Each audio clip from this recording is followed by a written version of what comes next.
Now moving away from the Premier League into the next event that's going to be on Sky after this week, and it is the World Cup of Darts. It is the final week before the cut-off for the World Cup. We've got more than 3/4 of the 80-player field now set for Germany. But which of the confirmed teams so far are catching your eye? Yeah, and I'll just mention, I mean, I assume our listeners know, but just in case, like some of the ones that aren't confirmed yet, England, Michael Smith will be there, assuming he wants to, and he'll be joined by Rob Cross unless Luke Humphries wins the title in the Euro Tour this weekend. The Northern Irish team is still a three-way race potentially. If Josh Rock beats Dale Gurney in the finals, both of them would jump Brendan Dolan. Just a couple others. Teams are still not to be confirmed, but of the ones that we do know for sure, have to start with the defending champions, Australia. They were phenomenal last year, and Damon he's finally getting into gear this season. I think it's a bit of a slow start, but we've seen him make some quarterfinals and semifinals on the Euro Tour, been outshadowed by his walk-ons on the Euro Tour, but don't let that distract from just how good he's playing right now. But Simon Whitlock has also been playing pretty well. Right now, he's the first man out for the World Match Play and the first man out for the World Grand Prix. So he's right there in the thick of getting back in those televised events. A lot of that was the good form he took out of the World Cup last year. He hasn't been as consistent at the start of this year as he was at the end of last year, but he wasn't playing that great entering the World Cup. He took so much from that World Cup title. And I think he relishes playing for Australia, and it was the kickstart for his 2022 season. Maybe be the kickstart for 2023. They will be a force, those two, because, well, on their day, they're both still fantastic players. But Damon Hedda playing great right now, and Whitlock always lifts his game for his country. Some others, though, that jump out, got to give a mention to Team Scotland. Peter Wright playing a bit better right now. Gary Anderson playing the best he's played in a few years. That could be a very under the radar. It's weird thinking about Peter Wright and Gary Anderson being under the radar, but assuming Gary shows up and he's played the Euro Tour a couple of times this year, so maybe he will. A very interesting pairing, because they're not going to be getting that talk, but maybe they're just going to hit their stride at the right time this year. Shout out for Team Canada, Matt Campbell.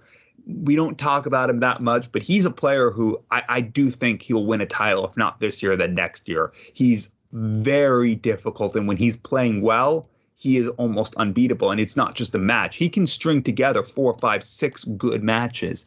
And playing with Jeff Smith, who still hasn't really rebounded from all the lost play from COVID, but Jeff Smith on his day will be good. And one thing that our listeners might not realize, but there's always been a lot of pairs play in North America. I don't know the Canadian game as much as the U.S. game, but I assume both of these players have grown up playing quite a bit of pairs action. And being all pairs, I think, will be a benefit to Team Canada, as it will be for the U.S. team in the World Cup.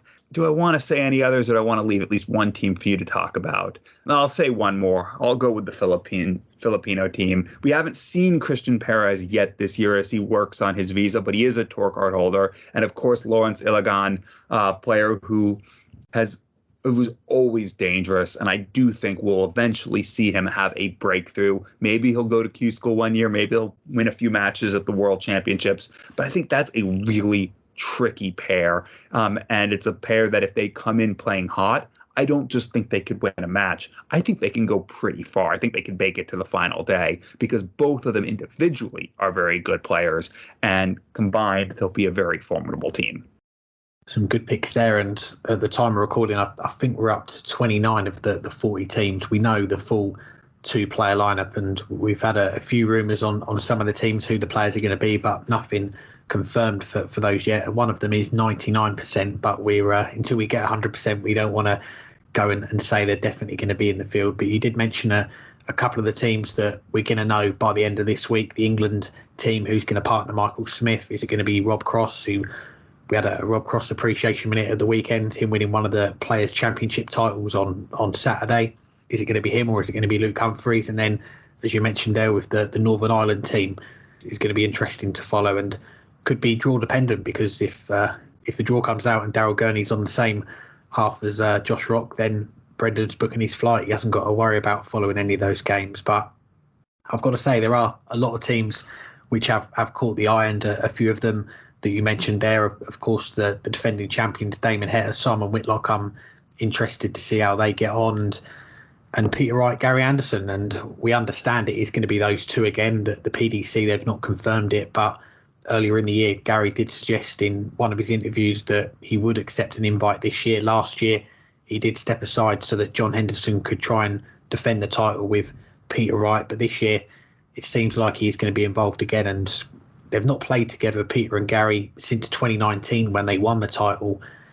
But their record is pretty impressive. They've been together 5 times. They've made the final in 3 occasions, which tells me that if they are back involved again, they are going to be a force to be reckoned with. So we wait to see if that one's going to be confirmed pretty soon. But looking away from those, and how about a new pairing for this year? Willie O'Connor, who's one of the ever-presents in the World Cup. He's going to be with a new player this year, Keane Barry, and those two pretty close in the rankings now. I think it's just 3 places between them, only 10 grand separating them for that Irish number 1 spot that Willie O'Connor's held for such a long time. But Keane Barry is now the Irish number 2, replacing Steve Lennon. He is going to be making his debut in the tournament. Again, Ireland, we've seen O'Connor and Lennon make the final before.